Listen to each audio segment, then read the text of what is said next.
If you do not understand white supremacy, what it is, and how it works, everything else that you do understand will confuse you.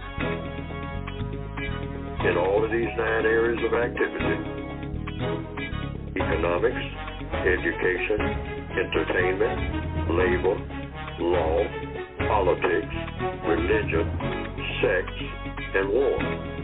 Anywhere on the planet, minute by minute, day by day, all of the time, all of the time, all of the time. Well, good morning to the nation, good morning to the world, and welcome to the February the 7th, 2023 edition of the Counter Racist Code Show with Mr. Neel Fuller Jr. I am your co-host, Mr. Bobby, and we'd like to thank you for tuning in to today's program. If you would like to be a participant in today's program, all you have to do is call this number, 516-453-9921, and if you have a question or a brief comment, just push the number 1 button, give the call screener your name, and you may ask your question when you are called upon. Please, ma'am, please, sir, be brief. Be brief, to the point, so that Mr. Fuller can understand your question and then give you an answer to that. If you go on with a soliloquy, your thought may get lost, and then it's not going to be good. So make it brief, and then Mr. Fuller can answer your question, and we can move on. If you are a first-time caller listening to the program new, you can call that same number, but be sure that you give the call screener your name so that they will alert me that we have a new caller in, and we have something special for you that you can get right in there, and you will be heard. Another way that you can contact the show is you can Gmail me at the numero 7, Mr. Bobby, BOBBY, at gmail.com. Now, I would ask that in that you do not write me a novel, make it brief, so that I can read it to Mr. Fuller and he can understand it, because the one thing we want to do is cut down on confusion. So do that. That is that is the numero 7, Mr. Bobby, BOBBY, at gmail.com. And lastly, you can contact, or rather get in contact with the show in the terms of the chat room, and all you have to do is go to blogtalkradio.com. When you do that, you want to go under programs, you click that, and then the Produce Justice show is in the offerings. You click that, and then the chat room option becomes available for you, and you can get into the chat room as Unknown Knowns has joined in on the conversation. Good morning. So we can do that. All righty. Mr. Fuller, this is an announcement. Mr. Fuller, thank you, Be Good One. Mr. Fuller will be on the Carl Nelson Show this coming Thursday, February the 9th, 2023, from 8 a.m. until 10 a.m. And we do here have a link that you can listen to the show by going to producejustice.com. There's a link there for the Carl Nelson Show, and you can click on that and you can get that. I will be making that announcement 2 or 3 more times today.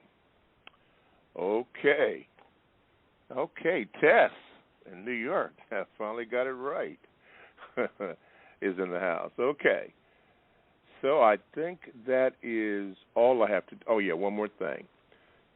When you want to purchase the books, particularly for those who are new, go to producejustice.com. Producejustice.com. You will hear that throughout this show, reference to getting all the books and materials, show information, and past shows. Go to producejustice.com. Okay, out of the way, let's do this. Let me introduce to some and present to others Mr. Neel Fuller Jr. Mr. Fuller, good morning, and how are you? Good morning. I'm still learning. Okay. Last week we didn't do thoughts and expressions because we still were working on that program, that statement that you made. I think this is going on the 6th week now or 5th week about this. What have the smartest people, black people, done to solve the race problem? But I was wondering, what is the thoughts and expressions on the mind of Mr. Neel Fuller Jr.? That's the main one. Since that's the main thing, according to what you're just saying, if I understand it, that people are kind of focused on solutions to the race problem. This is supposed to be, some people say, February, Black History Month. So history is for what purpose? Everything is for what purpose that people do. Well, if they follow the logic, it's to solve problems. And the biggest problem on the planet, according to logic and according to evidence, and the way I see it, and what this program is about, the biggest problem between people, or what we call planet Earth, is the problem of racism.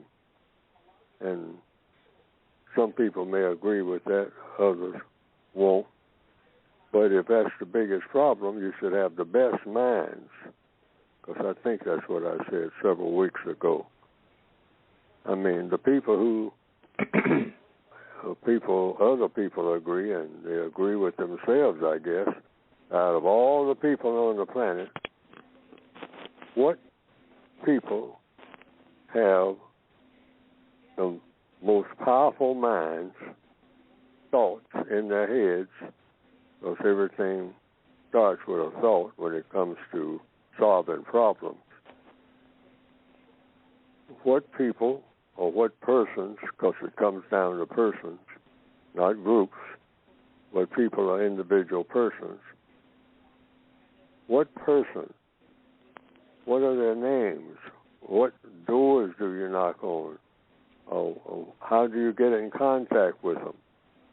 The smartest people on the planet, right here in the year 2023, should be working on the biggest problem on the planet. That's the logic. Why not have the smartest people? Not people like Neel Fuller, who's just a fellow prisoner that's walking around in a prison yard, pecking around at the edges of what to do about the prison system called the system of racism. It is a prison system. Neel Fuller is just a prisoner of that system. But you want the smartest of white people who are not victims of white supremacy, because if you're white, you're not a victim of white supremacy. But white people have proven that they know a whole lot, particularly when it, as a group, they have proven that they know a whole lot of how to go about getting things done. They are the go-to people for the whole world. Everybody who wants to figure out what to do with their computer or how to make one, they're going to be talking to some white people, most likely. It's not going to be a whole lot of just black people out of this place and that place and bragging about their accomplishments and their ancestors, and which is what we do a lot of, particularly during this month, brag about our ancestors. And I don't know what that's supposed to do, because I don't advocate it. I say educate, don't celebrate. Don't celebrate anything, period. We're not qualified. According to me, no, according to logic. You celebrate when all problems are solved. You don't celebrate in the middle of the game, so to speak, or definitely in the middle of a war. You're celebrating in the middle of a war and people are dying, black people dying by the bushel all over the planet, each and every day, each and every minute. Many of them slaughtering each other, and we are killing each other and bragging about our accomplishments, beating drums, clapping hands, singing. That's insane. There's a word for it, insanity. And can't step out your door without getting shot by another black person. Go to the grocery store, and you have to be bent over, hoping that you don't get shot. Almost hugging the sidewalk, almost crawling, coming out your door, wherever there are black people, anywhere on the planet. Can't go anywhere without great fear. Now, we know the white supremacists are behind it all, but we should think about that. And getting back to the central thing that I'm saying right now, since it seems like everybody else is talking about it who has heard that program where I said it, they're still interested in it, so that's what's on my mind. I'm interested in what black people are interested in, because if people are not interested in what you're talking about, they won't talk about it. And if they won't talk about it, they won't do anything about it. So if black people say that the best minds here in Black History Month should be applied, that's all the white people who people brag on and all like that, let them come forward and say, all of these amateurs can stop doing what they're doing, because I'm the best mind that there is when it comes to solving problems, and I'm here to solve the race problem. I'm a white man or a white woman. I'm here to solve the problem, not talk about it, not wring my hands about it, not cry and moan and get on my knees and whatnot, and then get off my knees and don't do nothing. I'm a doing person. I'm a white man. You might even throw that in. You might even brag about it. But see, when you brag, that means you got bragging rights. You're qualified to brag. Why? Because you get things done. That's why. Not talk about getting things done. I'm an excellent talker sometimes. We got many, many who do better than Neel ever thought about doing when it comes to talking. This is a talk show here, but I don't have no business laughing and grinning and buck dancing, because I haven't earned that. I have not earned that. I have not solved the problem. When I solve the problem, then that's tambourine time, not 1 second before. So we want everybody who thinks they can solve the problem to have the most voice. But we don't know who they are, I don't think. I don't know who they are. Mm-hmm. So that's what I'm willing to talk about, because that's where we are now. Problem solvers. That's all. What's the purpose for studying history? What's the purpose for breathing? You're supposed to be a problem solver, not a problem-solving observer or a problem maker, which is what many of us are. Yes, sir. We know how to make problems. We don't know how to solve any. Mm-hmm. Okay. So we want to know, where are the problem solvers? Let them step forward and say, hey, all those people who spoke before me, they can go get some rest. Because I'm here to solve the problem. Mm-hmm. That's what we want to step forward. At every meeting that they're having, all during this month and the months after that and the years after that, we want the problem solvers to talk first. What problem have you solved? That'll be the question. Anybody who comes to the mic. What problem have you solved? Name one. Name two. Have you ever solved a problem the times you've been on this planet? See, this clears the deck. We have too much confusion. Everybody wants to say this, and everybody running here, running there. That's real neat right there. That's neat when you say, let the problem solver speak first. Now, yes, sir, before you come to the mic, what problem have you solved lately? That affects a whole lot of people on a large scale. Name one. Okay, well, you can't name one. Okay, well, maybe somebody else can name one, so that comes to the mic. That's what we want now. I mean, get away from this personality nonsense. Period. Everybody wants to grab the mic. I'm grabbing the mic. But what problem is needed for to solve? None. Zero. So let him step back and let the person who has solved the problem and thinks that they can solve this one, called the race problem, let them grab the mic first. Okay. All righty. Well, this has been going on for 6 weeks, and including this week being the 6th week, that it's still all about the smartest black people to solve the problem. Let's go. Oh, my screen just went blank, so let me get this back. Here we go. Well, maybe I didn't. There we go. Nope. Okay. Let me read this. So this is a Gmail. It says, good morning to you guys. I'm Tony, texting from Houston, Texas. My question for Mr. Fuller, Jr. is, did he hear about the police brutality that led to the Tyre Nichols death? And if so, did white supremacy have something to do with it?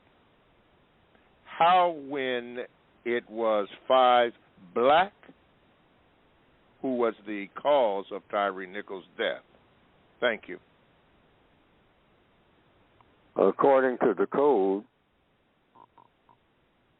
I call it the counter-racist code, based on logic, the system of white supremacy is the most significant government on planet Earth in the year 2023. That's the name of it. The system, in capital letters, in neon lights or whatever, the system of white supremacy is the most powerful government of the entire planet called Earth in the year 2023. That's government of people, which means that the white supremacists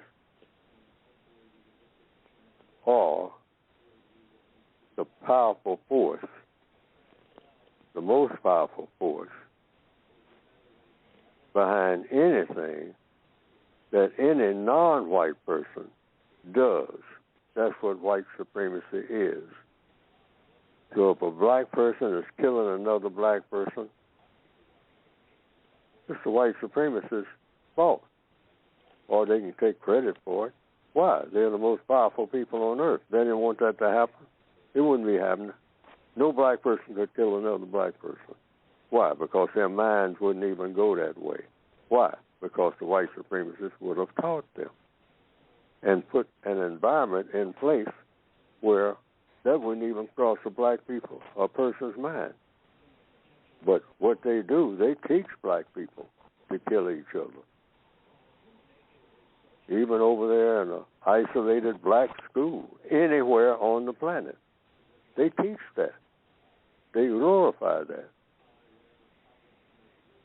And they set the example for it. Because they slaughter each other.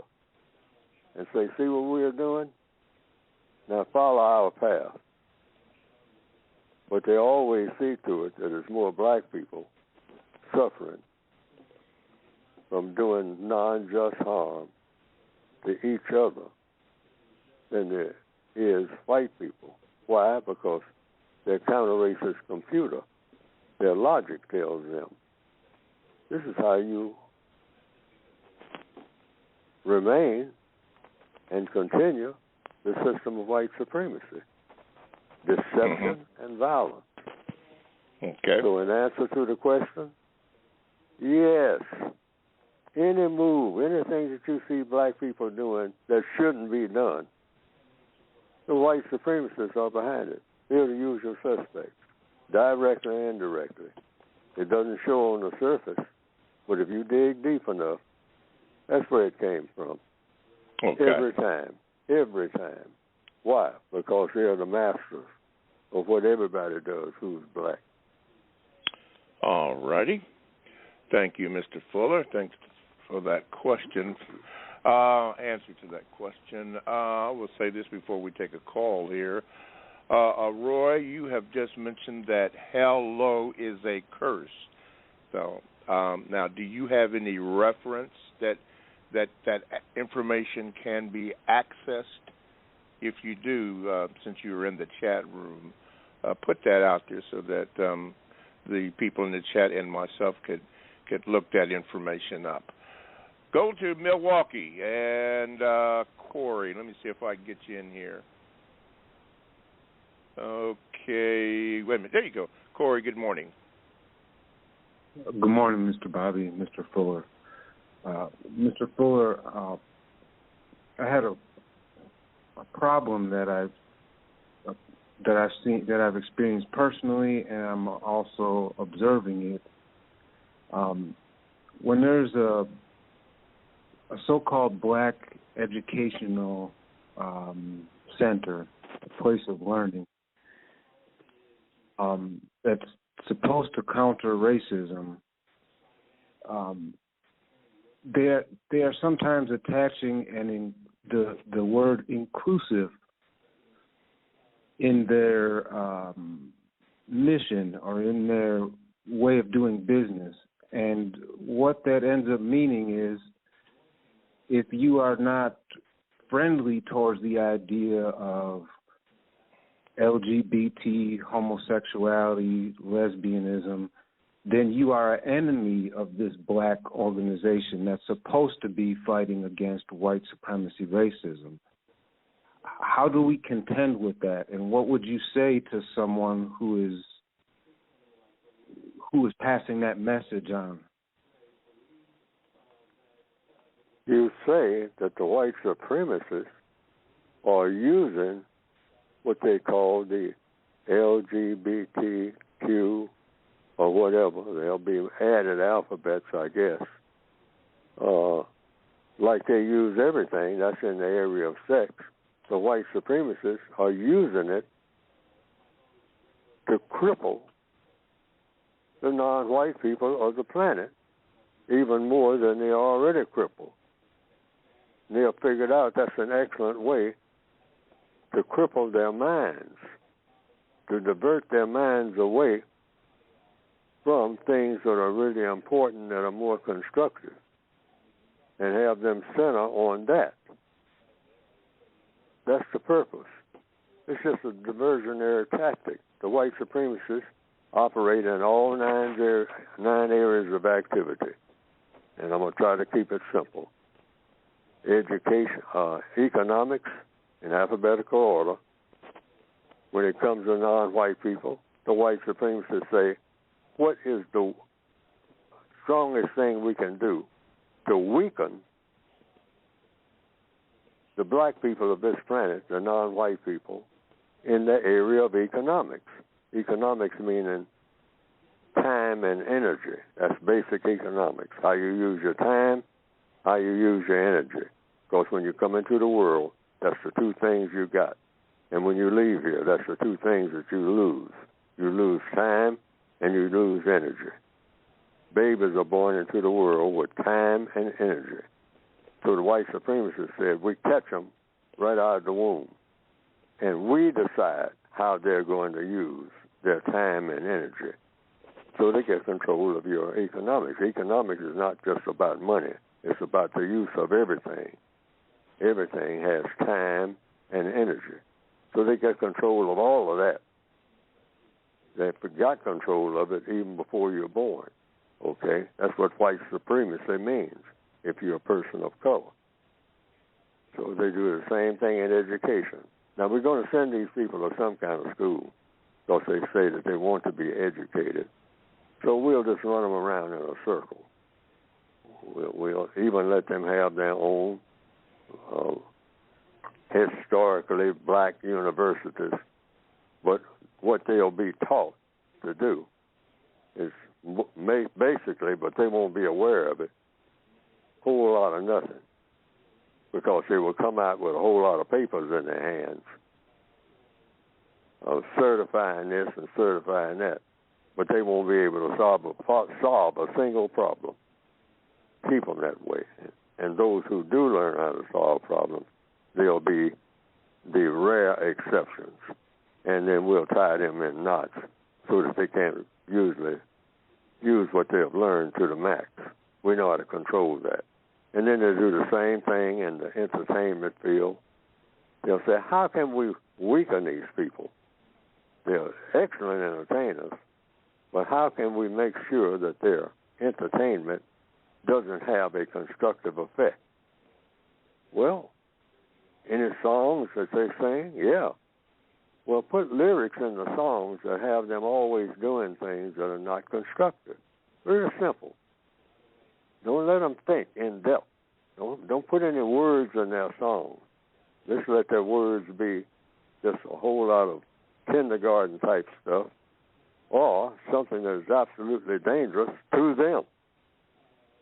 Yeah, okay, well, yeah. And that's what they do in entertainment. And dump tons of money on them who go into that field. So they'll just keep it coming. Same stuff. And when they listen to it, they'll do harm to each other when they listen to it, as they listen to it. And this, and it's been my observation, Neel Fuller's observation, they always did that in the field of entertainment. I mean, and either it was something very silly or something that was kind of dangerous that inspired you to do things that were dangerous to other black people. Some of the most outstanding songs, going way back, way before songs like Mac the Knife. Someone's creeping around the corner. Could that be someone like Mac the Knife? Yeah. And Louis Armstrong, that's one of his most outstanding songs. Later on, he had It's a Wonderful World, which is very popular now. But when it was first sung, I didn't pay much attention to it. I was listening to Mac the Knife. Who was Mac the Knife? He was the guy that carried a knife, and he killed people. And he chased females all over the place and used them up, something that black people are notorious for. So to get back to answering the question, in the area of sex, the white supremacist said, people think about sex all the time, but black people are getting dangerous in these other areas of activity. So if we get complete control of their sexual tendencies and teach them everything that we want them to know about, oh, no, this male with female, that's old-fashioned. Let's see. How can we mix and match it up here? How can we show that it's just not one or two types of sexuality? It's hundreds of types. And we need these black people to drop everything and try to chase down all them hundreds. They spend full time, particularly the intellectuals. We'll grab the intellectuals first. And the church people, don't forget them. We get it well planted because it's already got a foothold. So we'll pour it on. It just won't be the choir. It will be everybody in there. All right? And we'll have them just running around in circles chasing new types of sexuality because black people always want to be up to date. You know, they want to have the latest fashions and all like that. So let's really get a firm grip on that and tell them what's the new sexuality for this week? Have you tried this? Come on down, you bug-eyed people. You know. All right. Yeah, come on down. Try this. Try that. Have you sampled this? And so we are falling right into that bucket. They're doing an excellent job worldwide, all over Africa and everywhere else. Okay. All right. All right. Well, thank you, Corey. Thank you, Mr. Fuller. Let me take a break here. You are listening to the Counter Racist Code Show with Mr. Neel A. Fuller, Jr., and we'd like for you to get in contact with the show, and you may do so by calling this number, 516-453-9921. And if you have a brief comment, and I do mean brief, I'm going to stress that, please, ma'am, please, sir, please make it brief so that Mr. Fuller can understand the question and give you the appropriate suggestion/answer to that. If you go on and on, then sometimes it gets convoluted. So don't do that. Just ask your question and then please give Mr. Fuller an opportunity to answer that or suggestion or question for you. First-time callers, you can call the same number, but make sure you tell the call screener your name. And then so we have something set up for you that you will be heard. Okay. You can also Gmail me with your questions, and hopefully I'll get to read it. And if I don't, I'll send you a symbol anyway to let you know that I have received it. And then at an appropriate time, Mr. Fuller will answer your question. You can do that by doing this, the numeral 7. Mr. Bobby, BOBBY @gmail.com. You can do that. And lastly, you can go to the chat room. Just go to blogtalkradio.com, and you want to click on where it says programs, and you want to produce Justice Show. You may click on that, and the chat room becomes available for you to click that, and you can join the chatters. And very good conversations that are in the chat room. And I want to point this out, that there are many people that are in the chat room, but you got to be aware that not everybody in the chat room has the same purpose that you have on. So you have to be careful about that, just as in life. There are some people that like to suggest things that aren't necessarily true. But whatever you do, make sure you do your research on that, because this is basically a no-troll zone. But, what can we do? It's open to all. Okay, important announcement. Mr. Fuller will be on the Carl Nelson Show this Thursday from 8 a.m. until 10 a.m. That is the 9th of February, 2023. And we do have a link set up at producejustice.com for you to listen to Mr. Fuller on the Carl Nelson Show. All righty. We can do that. Okay, let's go to Brooklyn and Toussaint. And let me say this. I'm so glad y'all got rid of Kyrie Irving. Oh, okay, that's not part of the show. Okay, my bad. Go ahead. Go ahead, Toussaint. Good morning, Mr. Bobby. Good morning, Good Mr. morning, Fuller. sir. Yes, sir. Good morning. Mr. Fuller, I wanted to ask you this morning, what would you feel is the most important area of human activity for us to work on dismantling the system of white supremacy in first, or would you believe that we should try to tackle all human areas of activity at once? Yes, all of them. Everything is connected. Economics is connected with entertainment. Entertainment is connected with religion. All the people who say they have a religion, they have a way of entertaining themselves. The religion itself is supposed to be entertaining. See, they're all connected. These are just words. These are just words about what people do. That's why I call it the 9 areas of people activity. I don't call it human activity. We don't have human activities according to logic, because that's everything that the code's supposed to be based on. We don't have human activities because we don't have human people. People are not humane. Human means you're humane. What does humane mean? According to logic. Because everything is supposed to be based on logic, everything in the code. What does it mean to be a human being, a humane being? It means you practice justice. Now, what is justice? Guaranteeing that no person is mistreated and guaranteeing that the person that needs help the most gets the most constructive help in every area of activity: economics, education, entertainment, labor, law, politics, religion, sex, and war. They're called the 9 areas. That's what the book itself on counter-racism is segmented in 9 areas. Some people say there are more areas than that. Oh, yeah, there are hundreds of areas, but I just said that 9 is enough, and then you try to put everything under those 9, because everything that people do has something to do with, I'll just take one person. That person does a lot of things, and all those things are connected. Whatever you do in religion affects whatever you're going to do in the area of sex.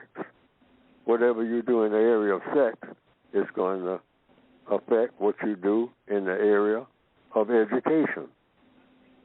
Whatever you do in the area of education is going to affect what you do in the area of economics. And what did I say economics was?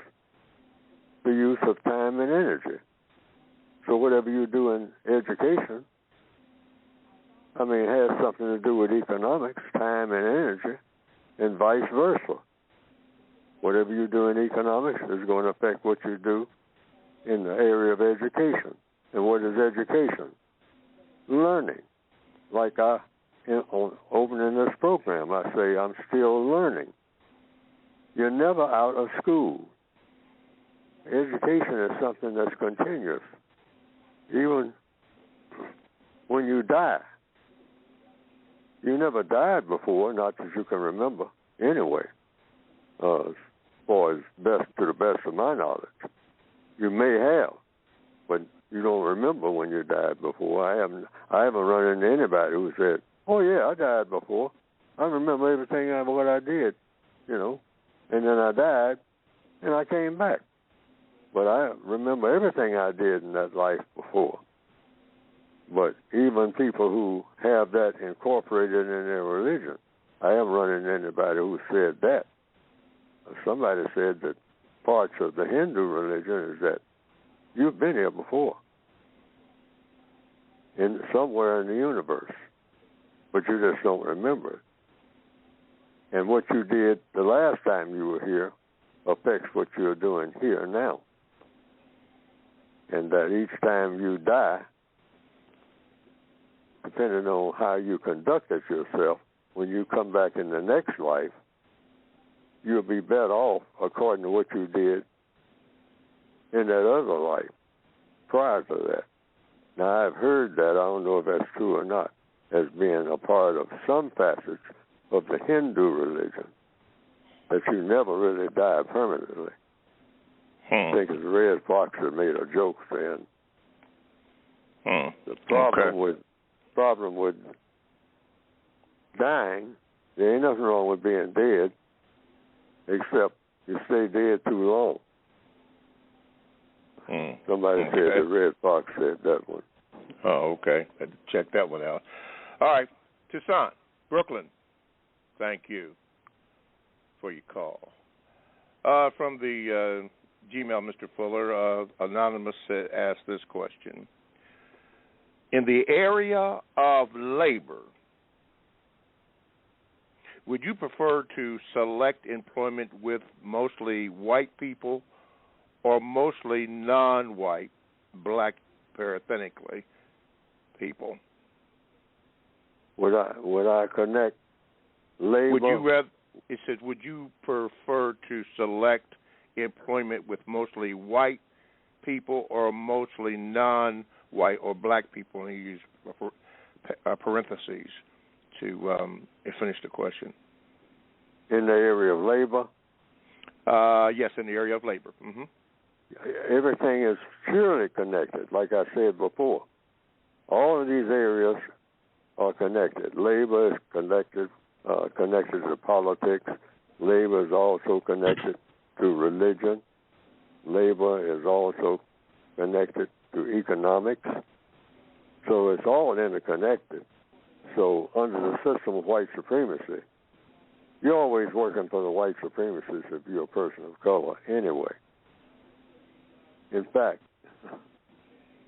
well, I don't know of any area of activity where you're not working. That's what supreme means. Or, if you're a person of color, the white supremacists, either directly or indirectly. Now, someone might say, oh, no, I work for my father. My father, he runs a grocery store. Our family has always been in the grocery business. It's 18 of us in the extended family, all the cousins, and they're all connected with the grocery business because they find out it's pretty good money in it if you know how to do it and can do it well. We also run some restaurants because that's connected with food. Mm-hmm. So, all right, so now you might say now, are you under white supremacy? No, we never work for white folks. I mean, it's just us. All 18 of us, all 27 of us. We run the grocery business, and every last one of us, we work either at the same stores or got stores of our own, and we all connected up. In fact, we got our own farm where we get our stuff directly right from, we ain't got nobody in between. But if you're on this planet, you're under the system of white supremacy. Mm-hmm. Because I don't know how many, it doesn't make any difference. I mean, according to the evidence, it doesn't make any difference how many black people have what they call their own businesses. I inherited a hotel and a cafe. Me, myself, Neel Fuller Jr. I was part of the inheritance of Neel Fuller Sr. And I had sisters, brothers. We were in that business. But we went out of business. Why? Because of racism. That's why. The white supremacists, they look at any black person and talk about how much money they got. Some of us got billions now. I just read something in the paper the other day about the 7 richest black people. It's 7. The 7. And a couple of them I'd never heard of who are billionaires. A couple of them I heard of, both Miss Oprah Winfrey, and but it was about 2 or 3, maybe as many as 3 of the 7. And I never heard their names at all. And they're billionaires. The white supremacists let black people have a lot of money. Not many, but some. But they don't really have that money. I mean, if they can say that they are independent of the white supremacists, they don't get that big. You're not going to get that big in the system of white supremacists because they can snatch it from you anytime they get ready. Every dime of it. Anytime they think about doing that, they can do it. They don't have to ask nobody nothing. They know how to do it. They can crush you with your billions overnight. Don't forget that. Okay. They did that with me and my siblings.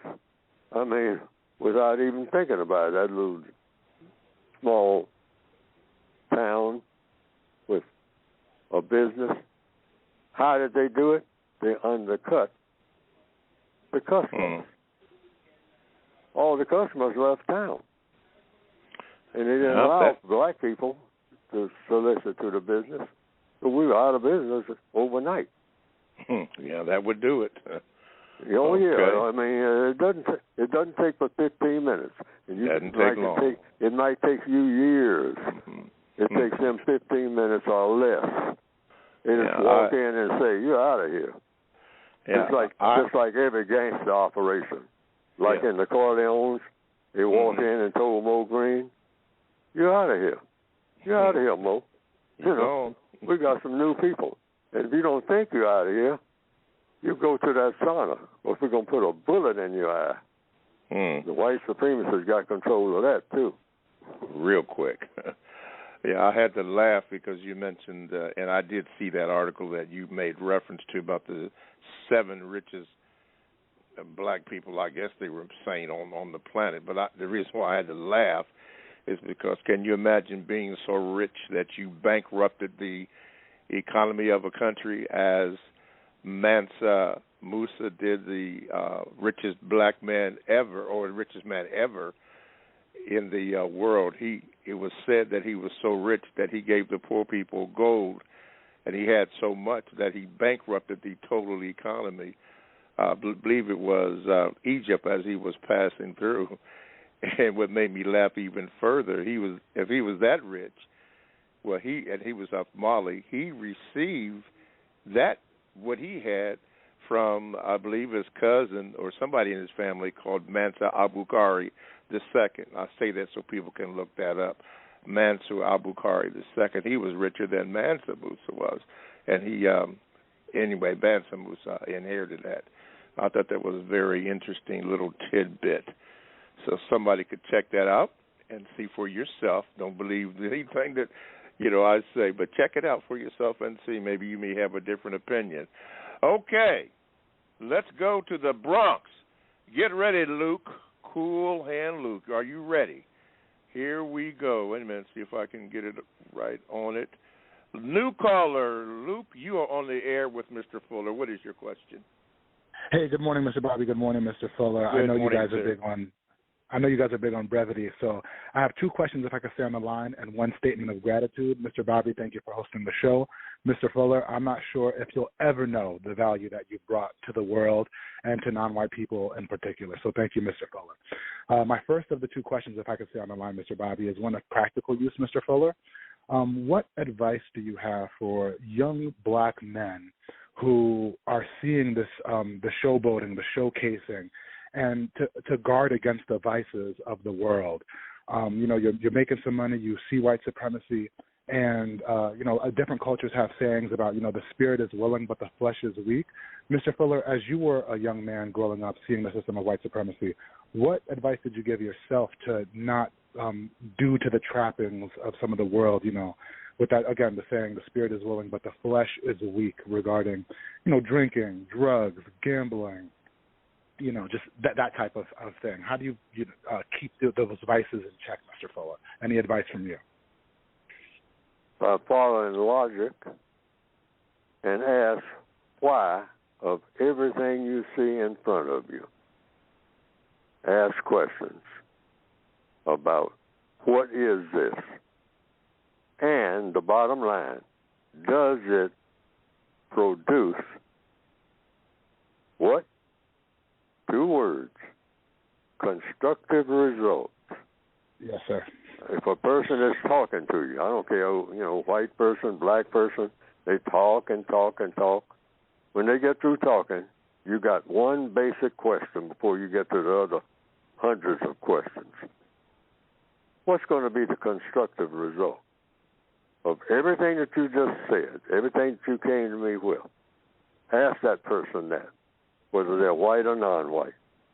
So in everything that you're talking to me about, you say you got something in your pocket that you think that I need to look into that might give you a thrill. You just wait till they get through talking. Say, now that thing you got in that pocket, or that package of something, with that package of white powder that you got in your pocket, if I take it, you say snort it, what's going to be the constructive result? And I'll wait for your answer. What's going to be the underlying constructive underlying result? How is it going to make me act? Am I going to get, if I snort that, am I going to become wiser, richer, Am I going to be a problem solver or a problem maker? I got about 1,000 questions after you answer that first one. Because I want to know about nothing but two words. That's all. For everybody listening to this program, anything that you do, go to a new school or get on a boat and go to another place and whatnot, ask yourself the whole time you're involved in it or fixing to get involved, what's going to be the constructive result? If that's not clear in your mind, don't do it until you figure out or somebody tells you or demonstrate what the constructive result is going to be. Otherwise, back away.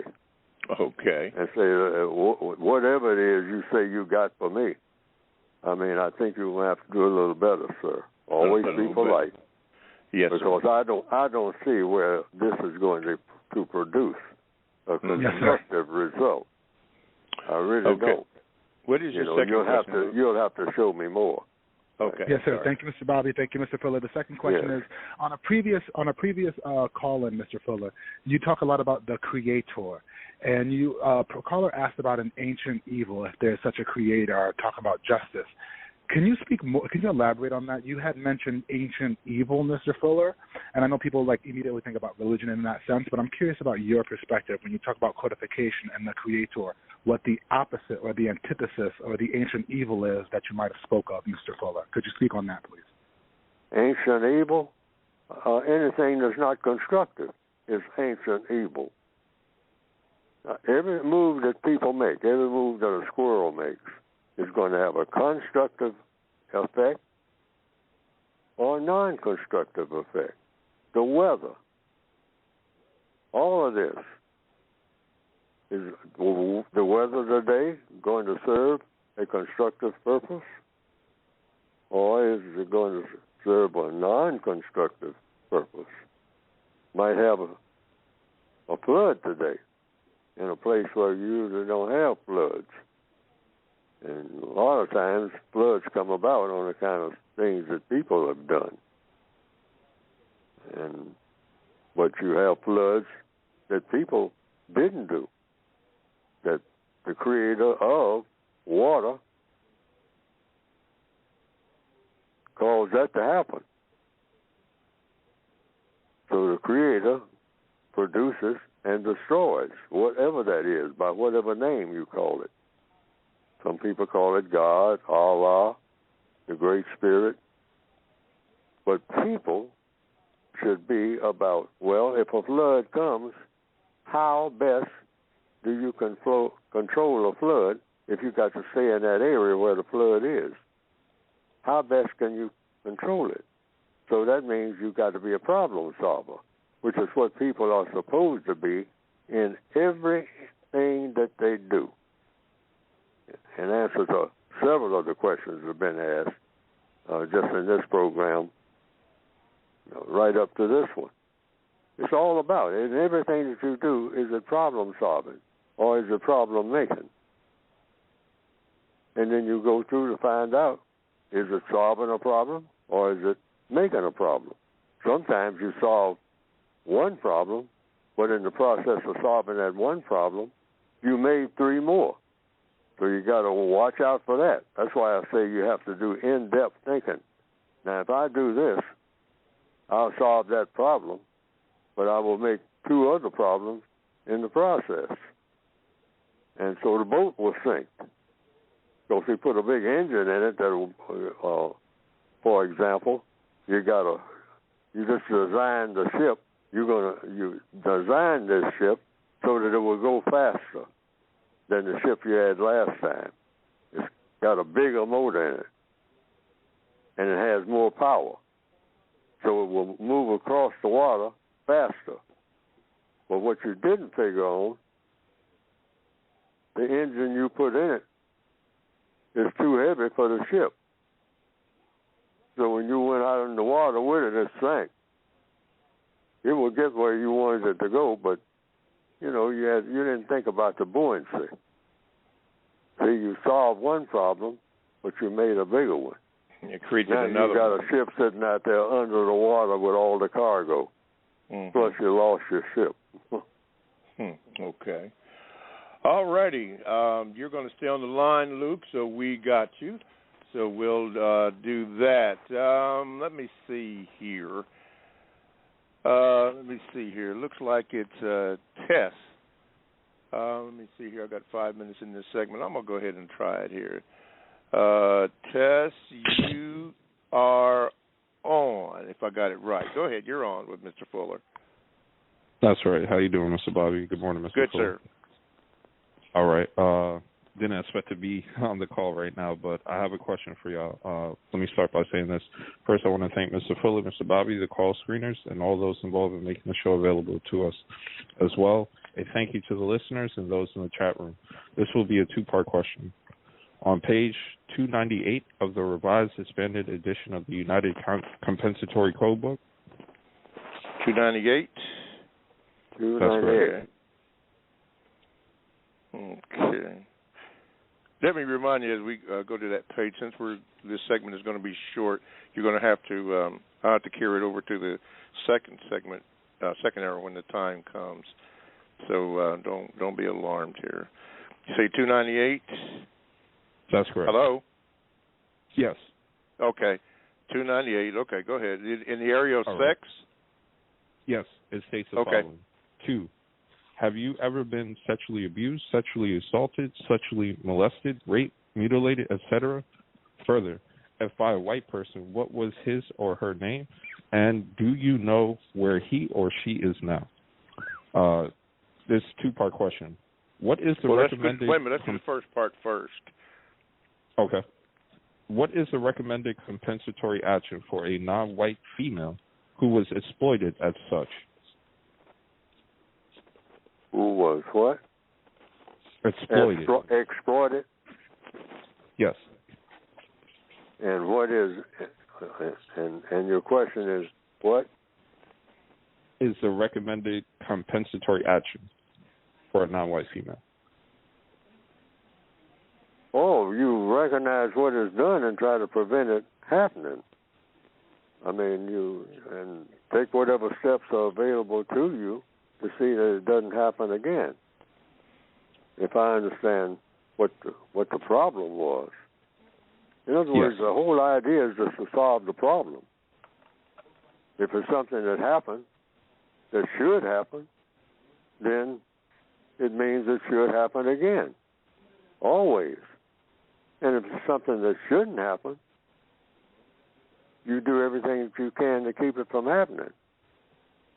Take yourself out of that environment and go to whomever, meaning white people, directly and indirectly, and the white supremacists for sure, directly and indirectly, and say, this happened to me. What are you going to do about it? Now, if they decide they're not going to do anything about it, then you have to make a decision whether or not you're going to do something about it yourself and all of the consequences that go with that. I mean, it's very simple. Most things in the code that's recommended are simple, but might be difficult to make a decision as to whether or not you want to suffer the consequences of whatever action you take. Mm-hmm. If I understand what the question was. Someone did harm to you. Yeah. But you're in a prison. Always remember, a prison is made up for harmful things to happen to you. But sometimes, even in a prison, you can make your situation a little better than it is by taking certain moves. That's why I usually, not usually, but sometimes use a movie, because people probably can learn things from movies real quick without having to read another book or two. And the movie Shawshank Redemption. And you look at the characters in the movie and what did they do to solve problems. Mm-hmm. Like the main character in the movie Shawshank Redemption, he was being abused, but then he did what? He got within the favor, because that was his only escape, being in prison, of the warden. Okay. And the warden saw to it that his abuser didn't abuse nobody else or that person anymore. Okay, Mr. Fuller. Why?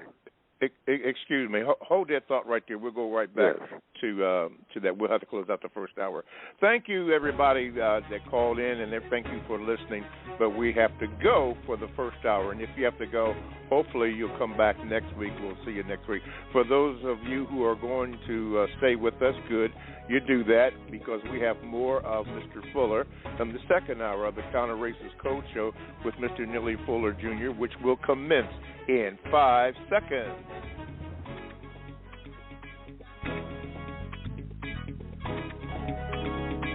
All righty, welcome back to the second hour of the Counter Racist Code Show with Mr. Neel Fuller Jr. I am your co-host, Mr. Bobby. To get in contact with the show, you need to call this number, 516-453-9921. And please, ma'am, please, sir, make sure that you give the call screener your name, and we would love to have you on. And please, ma'am, please, sir, be brief. Be brief. Be brief. We don't need a long soliloquy because we have other callers that would like to get on and new callers in all the time. And speaking about new callers, if you are a new caller, guess what? You, like the person in Atlanta, look like it's true, you will be heard today. We will get you on so that you can be heard. Make sure you give the call screener your name, which you did. Looks like it's true down in the ATL. So you're going to be heard by Mr. Fuller when your time comes up. So you stick and stay. For everybody else, or for the other new people or people who are listening, you can Gmail me at the numeral 7, Mr. Bobby, BOBBY, at gmail.com. And I will send you a symbol when I have received it or when it's forwarded to me or whatever it's done. And then your question will be answered at a date and at a certain date at a certain time. I don't know when that will be, but usually I get back to you or the question can be read and I will let you know what it is, hopefully before the system kicks it out. I don't want that to happen. We'll try to get to it. And lastly, you can go into the chat room, and the chat room is very much available to everybody. All you have to do is go to blogtalkradio.com, and you want to click on programs. And when you do that, the Find a Produce Justice show, click on that, and then I think it's to the right, the icon for the chat room is available for you to get in or click, and then there you are, and you can join the chat, which, some very interesting conversations that go on in there. I would ask, though, that please do not use the chat room to ask Mr. Fuller a question. I simply will not do that anymore. But I will occasionally read a statement or some of the conversations that go on in the chat room so that people can be aware of that. All righty. All right. Thank you, Construction Action Items. We missed you. Okay. Oh, and one more important thing. More Fuller this Thursday, February the 9th at 8 a.m. on the Carl Nelson Show. Mr. Fuller will be on. Mr. Fuller will be on this Thursday from 8 a.m. until 10 a.m. And if you have trouble getting to it, thank you, Robert and Sharon and Moon Pie and all the others who are connected with it. They have set up a link so that you can listen to the show on the Carl Nelson Show by going to producejustice.com. Yeah, you can do that.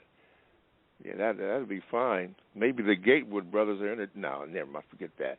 But anyway, they have set that up so that you can hear and we can hear what Mr. Fuller has to say on the Carl Nelson Show. You want to do that. Okay, and don't forget the books and materials that can be suggested to at producejustice.com, and we can go on from there. As I believe is Tess has want to have a two-part question over there, so we will go back to him if I am correct here because this screen is blowing up. Okay, I think that's it. Okay, go ahead, Seth, with your second part of the question there. Thank you, Mr. Bobby. Yes, sir. The second part is further, if someone is exploited, if the exploiter is a suspected male white supremacist and their personal details are known to the victim, how should the non-white female act, assuming that the actions taken against the exploiter, there were no actions taken against the exploiter? Sorry about that. Okay, wait a minute, because I made a mistake, and I have to admit I made a mistake.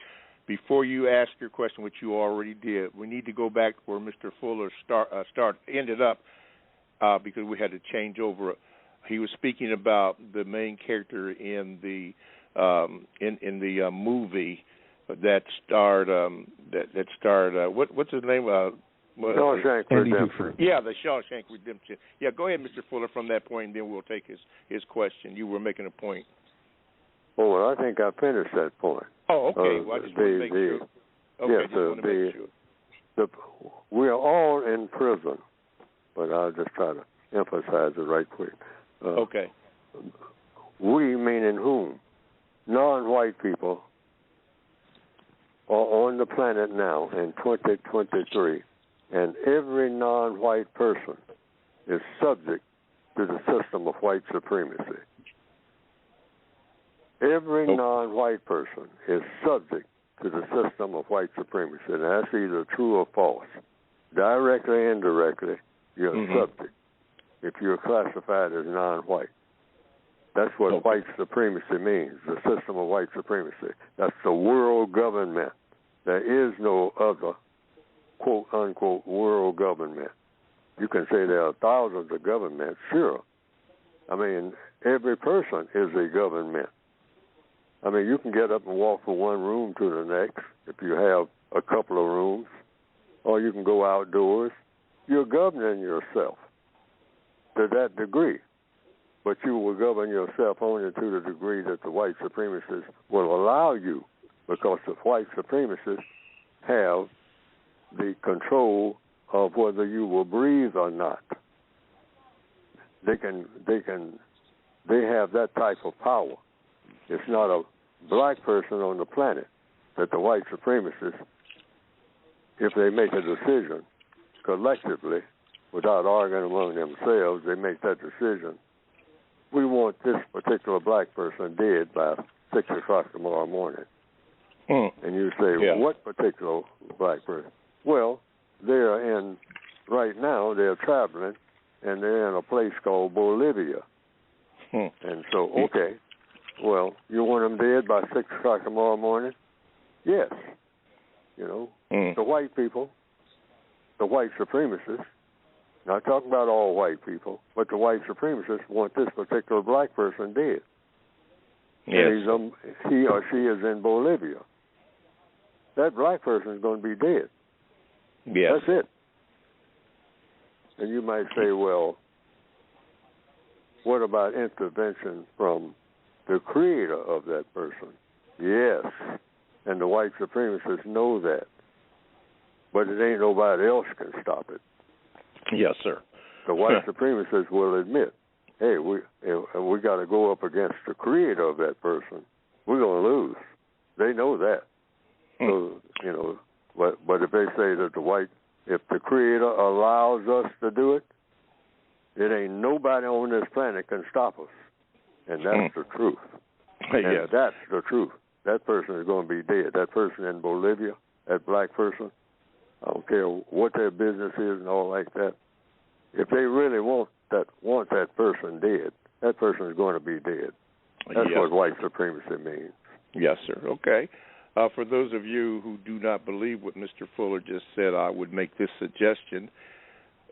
Check out COINTELPRO, a program that was allegedly started in 1956 and allegedly ended in 1971.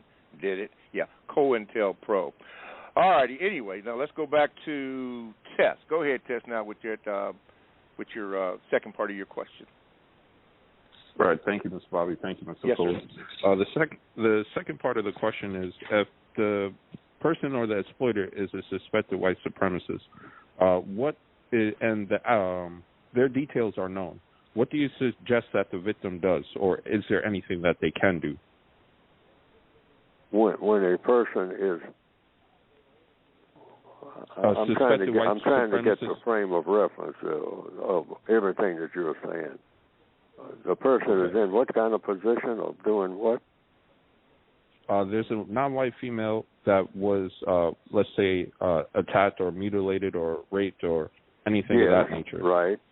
The it's a suspected white supremacist, and their details are known. What do you suggest that the victim does? What can she do? That's right. Is that the question? Yes, sir. She can't prevent that. The white supremacists, they're supreme. She can talk about it. That's all. She can reveal it. That's what Black History Month's all about. We're all being assaulted one way or another, 24/7. So we talk about it just like we're doing now. First of all, just reveal it. Everything that happens that shouldn't happen, and everything that happens that should happen, is happening under the power of the system of white supremacy. Just reveal it. Everybody should know what everybody is doing as far as affecting another person, each person. If what you do affects another person directly, indirectly, the whole world should know it. Yes, and sir. what that effect is. So, in answer to the question directly, just reveal it. Say, this is what is happening. This is what happened to me. Okay. That's it. Information is power. I think it's Dick Gregory used to say that a lot. Mm-hmm. Mm-hmm. I mean, he would say a whole lot, but then he would interject that somewhere along the line. Along the line, According yes, sir. to what I've heard him, he'd say, information is power. Information. Getting information at the time that you need it in anything is power. You're looking for a job. You're looking for information. Information, yes, sir. Yeah, you want to know what's happening. Because there's a lot of things that's happening that you're right in the midst of it sometimes, but you got no idea what's going on. And you're looking right at it because nobody's explaining it to you. And the white supremacists are supreme at that, for sure. Yes, sir, for sure. I mean, black people stand right there watching them do something and have no idea of what they're doing. And you're standing there right watching them do it. Looking. Mm-hmm. See, they're just that deceptive. Right. All right, thank you, Tess from New York. Thank you for the second week in a row you called in. Very, very good. Before we go to our new caller again, Mr. Fuller, why is telling the truth the start of dismantling the system of racism, white supremacy? You can't get nothing done without knowing the truth about it. You can't fly an airplane or drive a car. You got to know the truth about how to drive a car. You can't get in the trunk of the average car that's got a trunk and say, okay, go. Take me where I want to go. That's not the procedure for driving a car.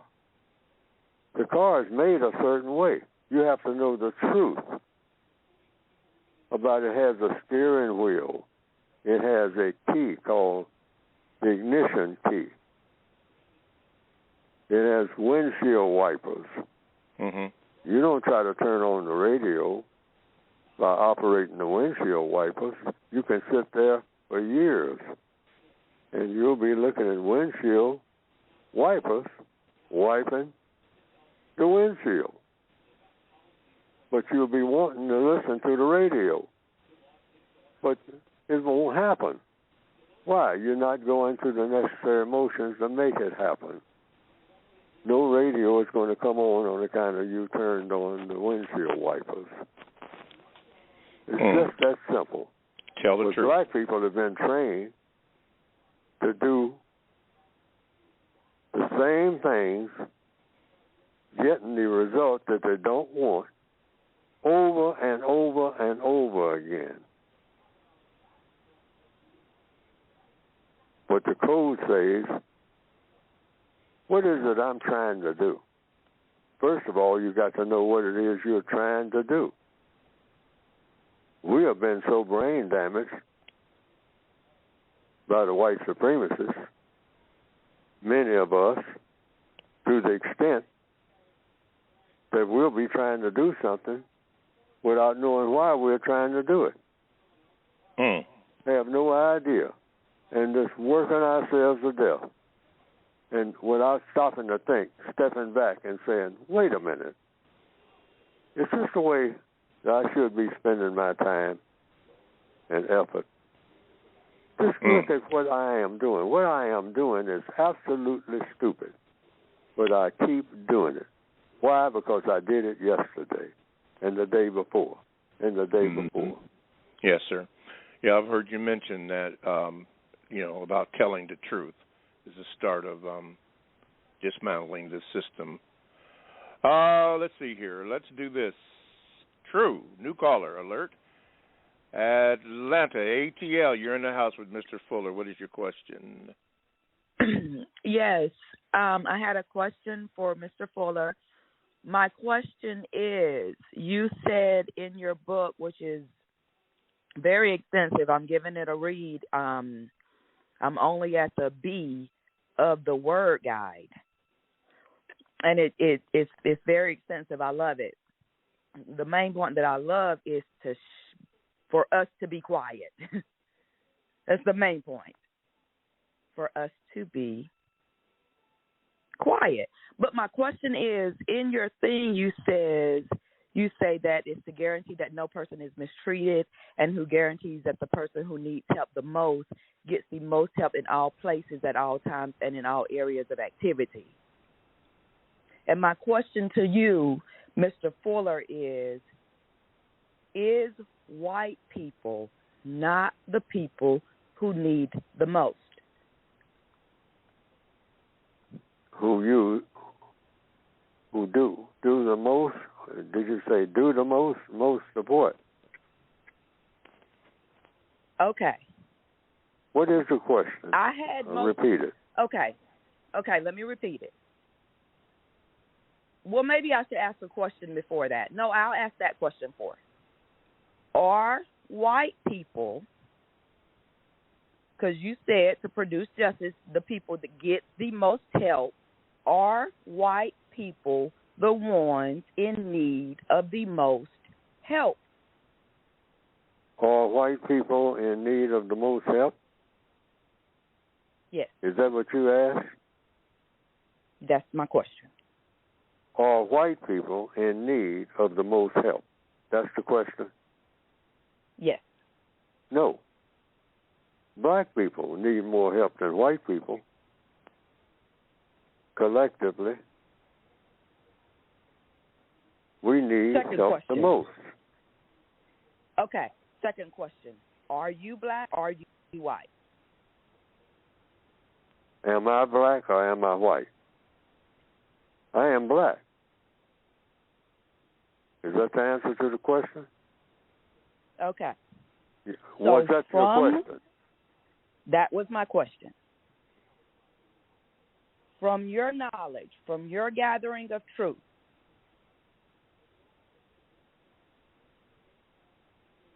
is that, you said, is from my best of my knowledge?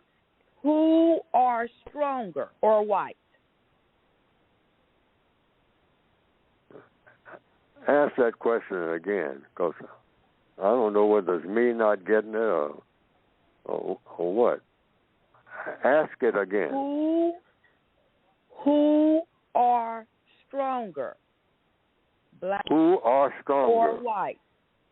Black or white? Yes.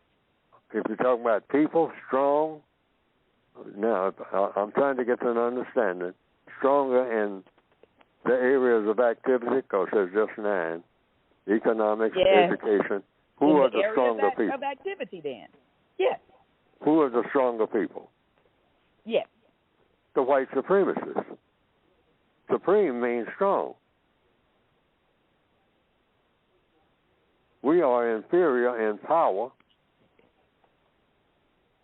to the white people. So in your life, I read something that said I was very old. I didn't know that you were 93. But in your life, you're saying that you have been mistreated. Yes. Not who you think above is doing things. You have been mistreated by more white people than black people. I've been mistreated by the white supremacists. I'll put it that way. Okay. More than anybody else. The source of my I'm trying to answer the question if I understand the question. The white supremacists have mistreated me more than anybody. Why? Because they have supremacy over me more than anybody. I am their illegitimate child, the white supremacists. I am their illegitimate child. They have abused that illegitimate child every minute of every day. And that illegitimate child was me. I'm one of them, one of the millions and millions and millions. 24/7 of every minute that I have spent in existence. I'm an abused child. They have made me a prisoner and a slave of the system of white supremacy every minute that I have taken a breath, and even before then, because they abused the person that produced me, what I call my mother. They abused her while I was still in her womb. So the abuse, all of the abuse and the source of the abuse has come from my illegitimate father and mother, who are the white supremacists of this planet. Every minute of every day that I have taken a breath, inhale, exhale. That's the truth. All righty. Thank you, Mr. Fuller. Let's see. 516-453-9921 is the number you call in. And please be sure that you give the call screener your name, because I'm looking at a blank screen out here, so we don't want to do that. Not at all. Okay, looks like it's going to be George. You're up in Toronto. What is your question for Mr. Fuller? Oh, hi, Mr. Bobby. Hi, Mr. Fuller. Yes, sir. I was just trying to think about how self-respect is one of the components that drive the compensatory code. So when you tell yourself the truth and you're willing to tell others, that's self-respect. But the compensatory code can't work without the practice of self-respect. Is that right, Mr. Fuller? Well, you could say that. If you're making that statement, the only question is it true? So what is respect? Respect is refusing to lie to yourself. And that's in answer to your question, yes. That you refuse to lie to yourself. That is respect. That's the only type of respect. Self-respect is the only type. And what is self-respect? Refusing to lie to yourself.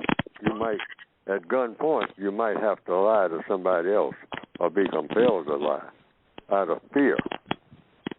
But if you are allowed to in any way, and you can easily do that, don't lie to yourself. Now you got all the respect you need, because that's the only type of respect that there is.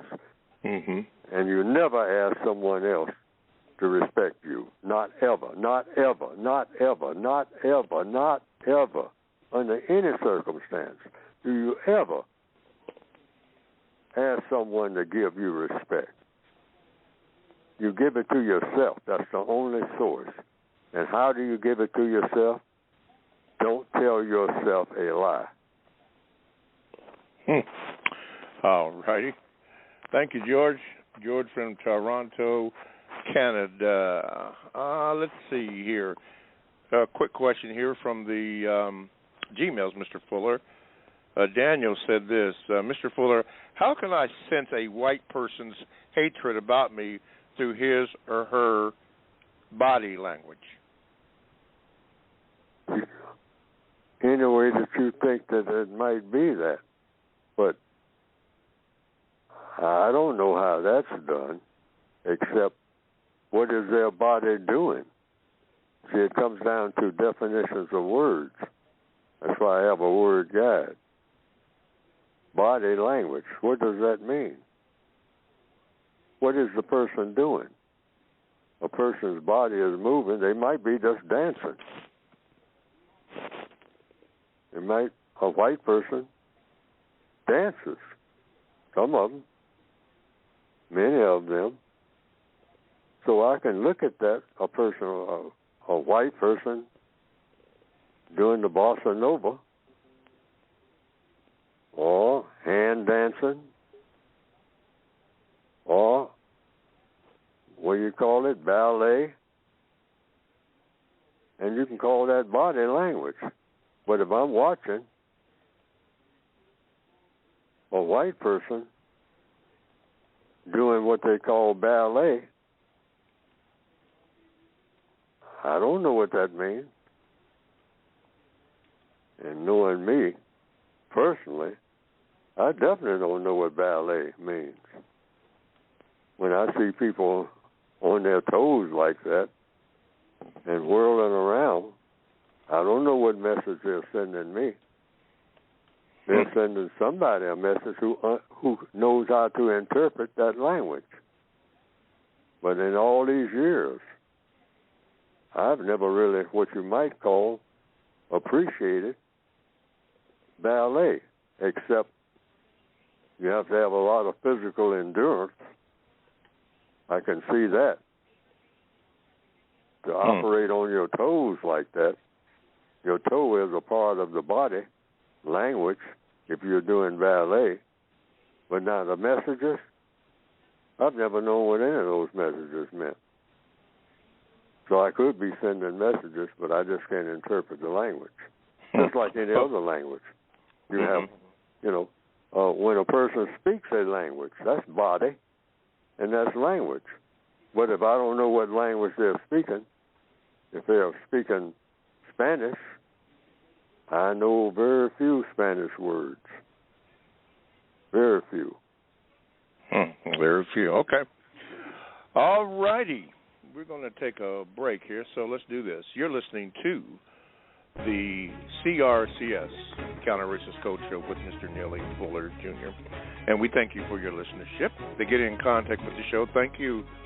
Thank you, Swab. All you have to do is call 516-453-9921 and press the number 1 button. Thank you. I guess it's Chris. Thank you, Joshua. Thank you, Swab. Got you on, so hopefully we can get to your questions. And unknown unknowns, I just went through the list, but I didn't see your question, but maybe you can send it to me again.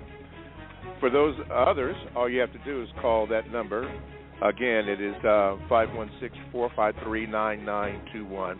Press the number 1 button and give the call screener your name, and then we can do it. We can get you on there. And first-time callers, don't be scared. Just call in and give a call screener your name. Indicate you're a first-time caller, and you're on. I'll try to make sure that we get you on. You can also Gmail me at the numeral 7, Mr. Bobby, BOBBY, @gmail.com, and I will try to read it or get it. I will usually give you a notice, and again, unknown unknowns, I went through the mails that I have, and it's not on here, but I don't know what happened with that. But if it's on here, I'll try to read it. Let's see here. And you can also join the chat room by going to blogtalkradio.com, and you want to click on programs, and you get when you do that, the Produce Justice show will come up, and then you click on that, and you are in the chat room. Well, you can get into the chat room once you click on that little button there, and then you can join the conversations in there. Very interesting conversations in there, and sometimes I will select something, from that. Okay. But anyway, that's what you do here. Alert, Mr. Fuller will be on the Carl Nelson Show this coming Thursday morning from 8 a.m. until 10 a.m.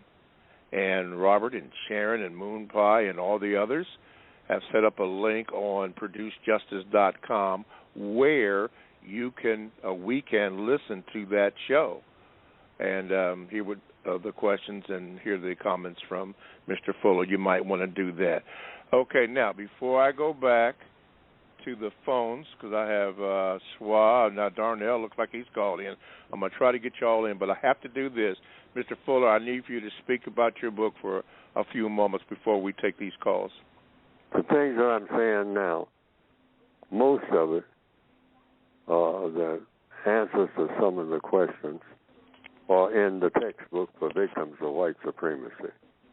And you can go to your screen on your computer, producejustice.com, producejustice.com. And I have 3 volumes there, the Word Guide and the 2016 Revised Expanded Edition of a 1984 edition as the computer design on the cover in black and white. And that's the original, the 1984. Don't get that mixed up with the books that came after, which is the Word Guide in 2010, and it says so on the cover, and the Revised Expanded Edition, which came after the additional book to the original. The Revised Expanded Edition came out in 2016, the Word Guide in 2010, but the original goes back to 1984. I call that the original. So, but the Word Guide 2010 and the Basic Revised Expanded Edition 2016 are the books that I say are updated from the original. And some of the things that are many of the things that are in the original are in the 2016 Revised Expanded Edition. But it's addressed to the individual victim of white supremacy, not the organizations. Organizations can use them, but it's addressed to the individual person who is a victim of white supremacy, so that you can operate without having to consult anybody on anything. Just consult the book, because the book is supposed to be based on logic. So any questions that you have, you're supposed to be able to go to the book and get a direct answer to the questions you might have, because the book is basically questions and answers, including the Word Guide. Shows you what words to select and how to use them, and what words to ask questions about when other people use them. Okay. But you can get these volumes by going to producejustice.com. Producejustice.com. All right. Thank you, Mr. Fuller. All right. Before we go on, okay, thank you. No. Mr. Fuller, because of the volume of calls and the people are waiting on the line, which I'm going to try to get in, and this one Gmail, is it okay with you that if the time permits that we take an extra 10 minutes? Is it okay with you? I have to get your permission first. Yes. In fact, okay. I mean, this program is designed, it's supposed to be listener-oriented. So okay. Even with me talking and whatnot, or making announcements, I want most of the time on this program to be taken up by people who are trying to get their questions answered. Okay, thank you, sir. Okay, Robert, Sharon, Moon Pie, whatever, as you heard, I hopefully that can be factored in. Probably an extra 10 minutes looking at what's going on now. So without further ado, let me start here and go with unknowns. From December the 6th, 2022, thank you, unknowns, it says this. It said, Mr. Fuller occasionally talks about the Roman Empire in the context of racism, white supremacy. Does he have any compensatory observations about Hannibal Barca in regards to his strategic endeavors on and off the battlefield, and most importantly, the mistakes he made that we can learn from? Thank you. No, I don't have any information. Okay. None at all. I don't know enough about it. I'm not as astute. I don't have enough knowledge of history to answer most questions. I have little tidbits here and there that have come to my attention, but I'm definitely ignorant when it comes to knowing just a little bit of history that I should know. Okay. I would say I'm not in that department at all. Dr. John Henry Clark and people like that, Ivan Van Sertima, those are two names that come to mind. Yes, sir. And Dr. Ben, and these people have studied. They have traveled. Tony Browder. I'm just naming some people who have written books and who have gone places and verified certain things. I've just more or less glanced at history. Okay. I know very little history. Was that Benjamin Yachman? Yachman, I think his name starts with a J. Yes, they call him Dr. Ben, I think. Yeah, Dr. Ben. Yeah, okay. Right, all right. Now they travel all in many places. They've been to places like Egypt, Timbuktu, and they know a lot, right? But there are a lot of historians. Dr. Carr at Howard University. Okay. Very good. There's numerous people who have written many books and make many lectures. These are the people who would answer all those questions. Because I would be asking those type of questions. Yes, sir. I know very little history, not near as much as I should know. All righty. All right, let's do this. Try to get this in order, whatever order I can get it here. Swa, let me see if I can get you on here. Swa, you are now in with Mr. Fuller. What is your question this morning, and good morning? Greetings, Mr. Bobby. Greetings, Ms. Neely Fuller Jr. I have a quick BGQ. For me, attempting counter-racism has improved my existence greatly and alleviated a lot of incorrect feelings and thoughts I used to have. Mr. Neely Fuller Jr., why is it that non-white people think attempting to counter racism is going to make them miserable? Why is it that non-white people who attempt to counter racism? No. Why do non-white people think that attempting counter racism is going to make them miserable?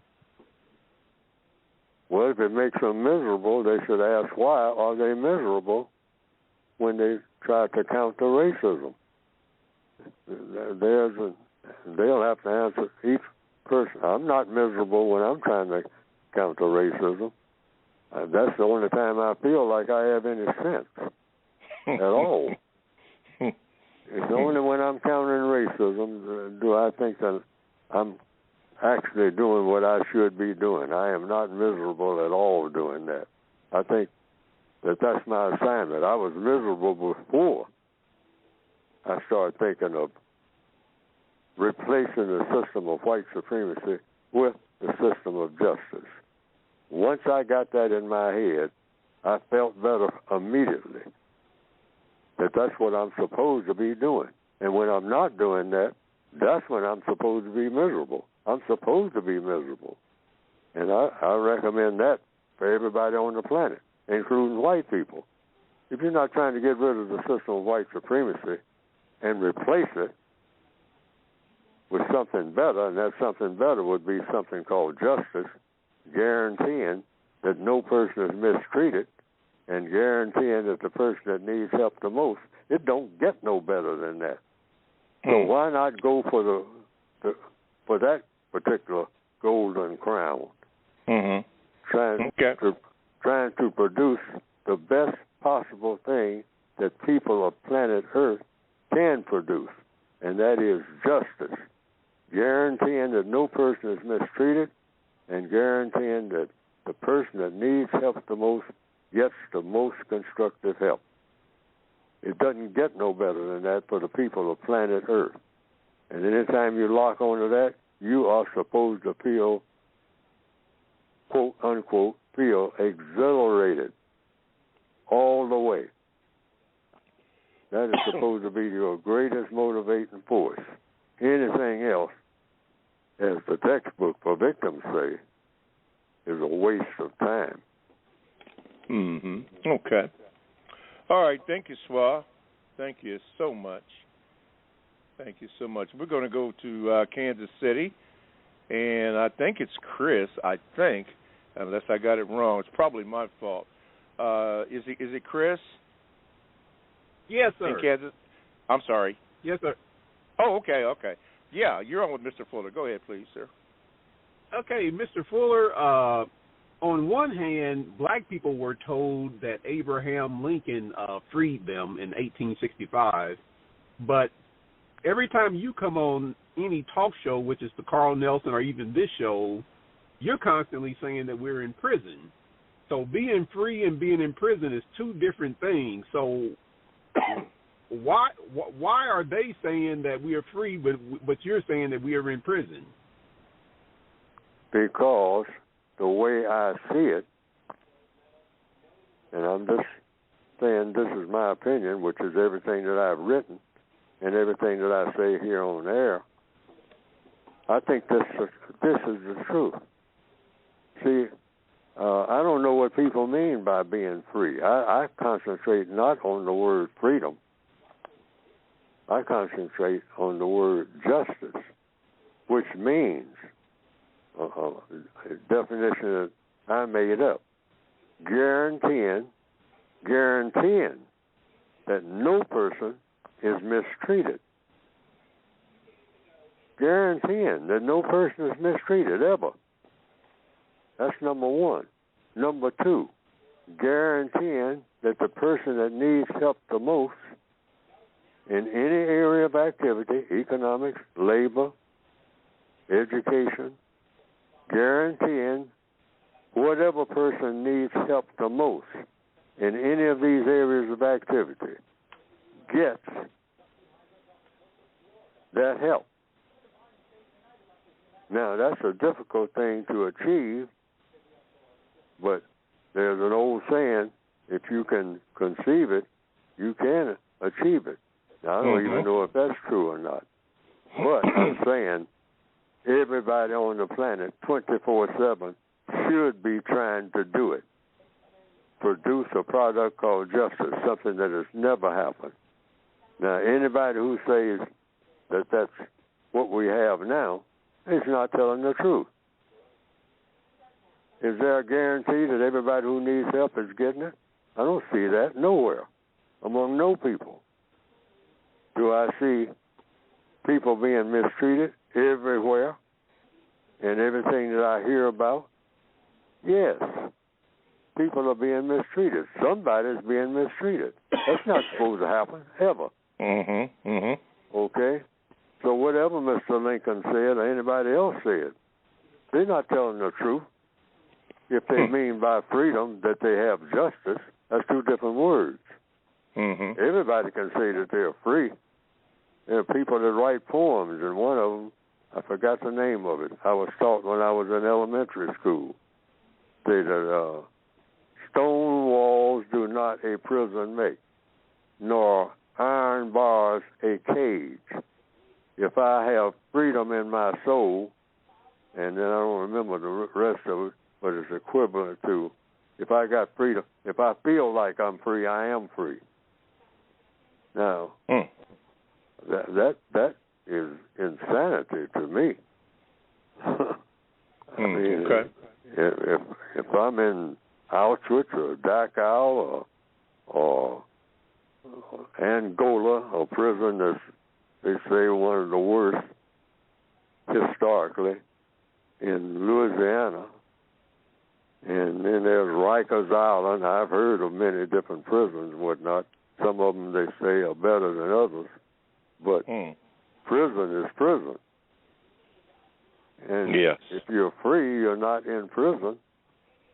And the system of white supremacy is the biggest system and most successful system, prison system, ever invented in the minds of people. And I'm in that prison now. How can I be free? Good question. All righty. The system of white supremacy is a prison system. I've never been out of prison. I was born in prison. Mm-hmm. And I will testify to that in any so-called court of law, including this one. Including right this now one. On the air. This is the court of law. We're supposed to be making laws. Thank you, Chris, if that is really your name. But I will tell you this. You must have been in our discussions in group because that came up. Your question actually came up about Lincoln. And then a question came up about what is it to be emancipated, and then proclamation. Yeah. Well, we're still under white supremacy. That's the correct question. Exactly. And the answer is yes. So that takes care of that. That takes care of that. Thank you, Mr. Fuller. All right. Joshua, which is pronounced Joshua here in this northwestern hemisphere.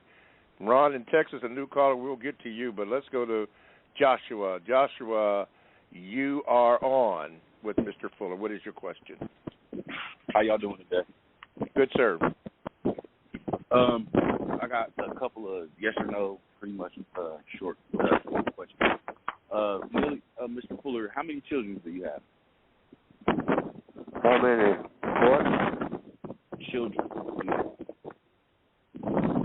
I'm hearing static. Yeah, there's a lot of static in there. Are you outside or something? Because this is terrible. Okay, it's better now. Go ahead. No, it's not. Okay, now it is. Okay, go ahead. How many children does he have? 3. What did they do for a living? Well, one of them now is basically helping me, but they work also for the white supremacists. The other two work for the white supremacists too. Now I don't know specifically what, because they changed jobs, I guess. Okay. So they're away from me, and so you were a police officer, correct? That's what they called me.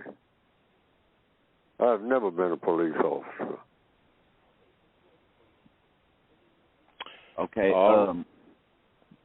See, a police officer practices justice. Right. I've never practiced justice. Okay, and then my last question is, would it, if the system of white supremacy benefits whites the most, wouldn't it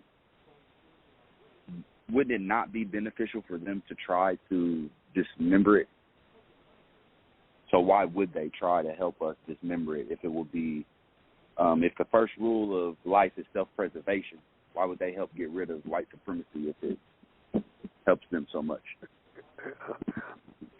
In other words, I'm trying to get your question.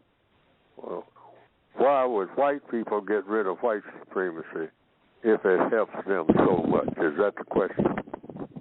Yes, sir.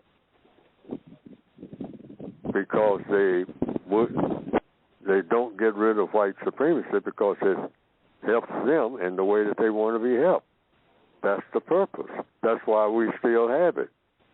Now, if we want them to get rid of it, they're going to have to want justice more than they want white supremacists. So, it's our duty, my duty, according to logic, to ask the white supremacists to change their value system from white supremacy to a value system of justice. And that is my mission, to persuade them by whatever means are the most constructive, or to get the most constructive result in producing a thing called justice to replace the system of white supremacy, which is a system of non-justice. I consider that to be my job. Now, so far, the white supremacists have said, I get more out of mistreating people of color than I do out of not mistreating people of color. And so far, they have shown by example that they would rather have white supremacy. It is my job to persuade them to choose justice over white supremacy. That's it. That's my job. Now, how to go about doing it? I have chosen to use the codified method for non-white people. We've tried a lot of things. I'm saying we need a code, first of all, to try to get us victims to understand we are victims in every area of activity. And that's part of the job. But simultaneously persuade white people through the use of codification, changing the way words are used. Keep it before them that this is a priority, the only priority. Got to take care of this first. Get rid of the system of white supremacy. We should be sending that message 24/7 to every white person that's breathing. Get rid of the system of white supremacy and replace it with a better system called justice, guaranteeing that no person is mistreated and guaranteeing that the person that needs help the most gets the most constructive help. And that's it. That's the only reason for existence for both white people and non-white people. Very simple and straight to the point. Yeah. All right. Now, they have shown they don't want to do it. Okay, they're showing this right this minute. But it's our job, comes to white supremacy, according to logic, not according to Neel Fuller, to say this is the first order of business, and the second order, and the third order, and all the orders. Get rid of this system of white supremacy, white folks. Okay. And replace it with a better system called justice. All righty. Very good. 516-453-9921 is the number you have to call to get in line. Don't forget, when you call that, give them your name. Ron, new caller from Texas. You are now on with Mr. Fuller. Go ahead, please, sir. Hey, Mr. Fuller, how's it going? I'm still learning, I hope. Okay, yes, sir. Do you agree with me that we should start giving these Democratic politicians pushback for selling us out to the LGBTQ community? An example of that, of them doing that, is the African American studies in Florida. No reason African American studies should have any gay agenda to it. Do you agree with me on that? No, I don't agree or disagree. That's not the codified way. I just simply say what should be and what shouldn't. See, I'm not agreeing or disagreeing with anybody. That's not the codified way. And there's a reason for that. You get lost in words. You just say, what's the best thing to do when it comes to sex? According to logic. See, always keep your mind on one word, logic. Not according to Democrats, Republicans, what President Biden said, as opposed to what President Trump said. You don't need to get into none of that when you're talking about race and racism and what to do about it. You just say, what does the logic say? The logic of the universe. 1 and 1 is 2.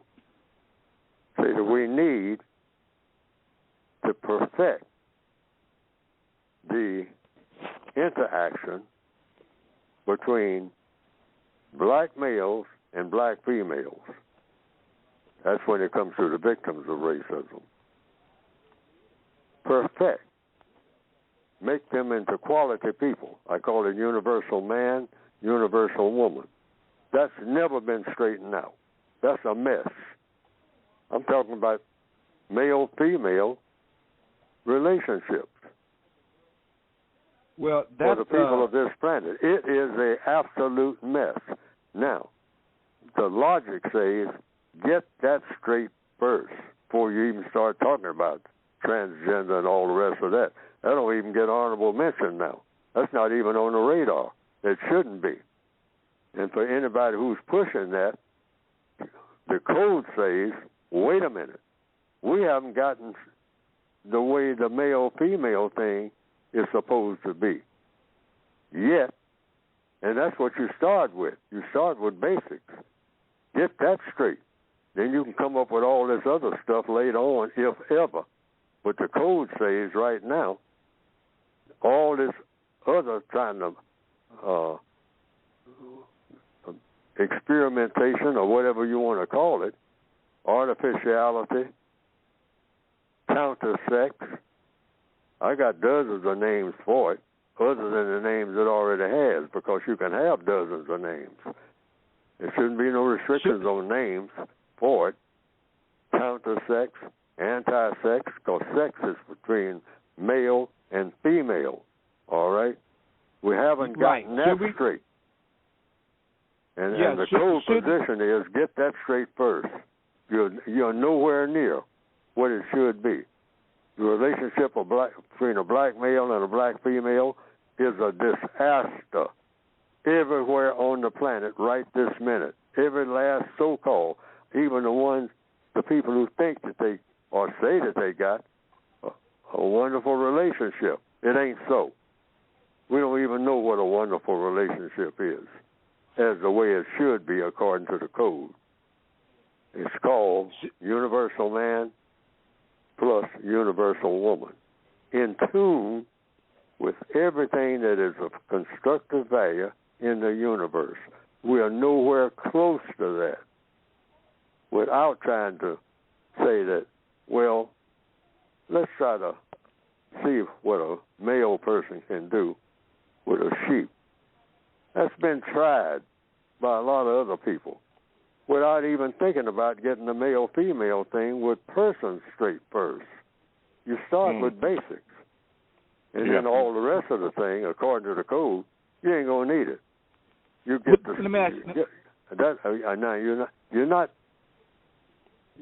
You don't do it by saying I'm condemning what a party is doing or what persons are doing. You don't use that terms that even say that that's what you're doing. You're saying they are opposing.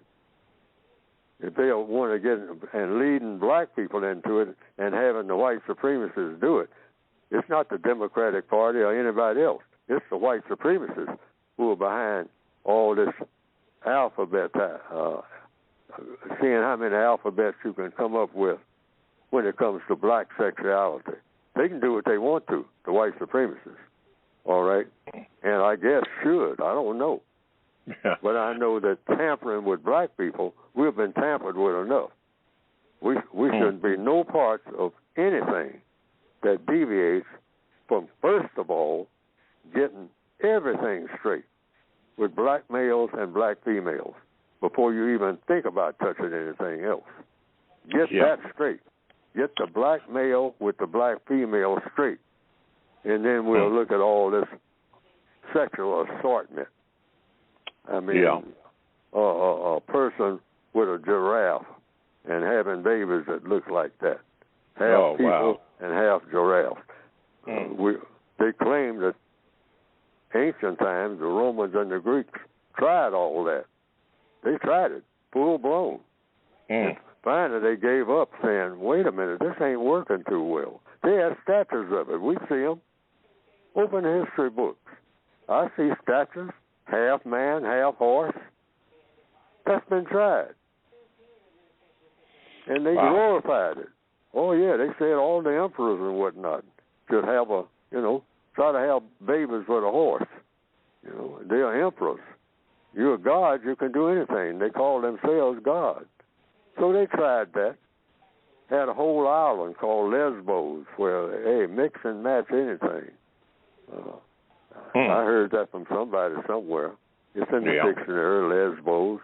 All right. That was an island where they said that go there and try anything sexual. I mean, any kind of mix and match you can. Get a wolf. See how that works. Have some babies that halfway look like wolves. You can try anything. But the code book says black people are so messed up, don't be trying stuff with us. Try all that stuff on yourself. Well, we got to get our male-female thing straight. That is true. Let me try this. We have come to the end of the program. My goodness. So thank you, Mr. Fuller, for your explanation. Thank you, callers, for calling in, Gmailers, and activity on the chat. We thank you. We made a lot of mistakes today. I know I really did. I'll have to try to get better. Hopefully next week I'll try to be better on that. But remember, all the books and all the material you can get by going to producejustice.com. And don't forget that Mr. Fuller will also be on the Carl Nelson Show this Thursday from 8 a.m. until 10 a.m. And we have a link set up here at producejustice.com. All the books and materials can be gotten at producejustice.com. Final word, Mr. Fuller, to you. Producejustice.com. That's the name of the program, and that's what we should all be thinking about. Try to get the most constructive results out of every move we make. All righty. Thank you, Mr. Fuller. Thank you, callers. We'll do better next week. Thank you. Thank you.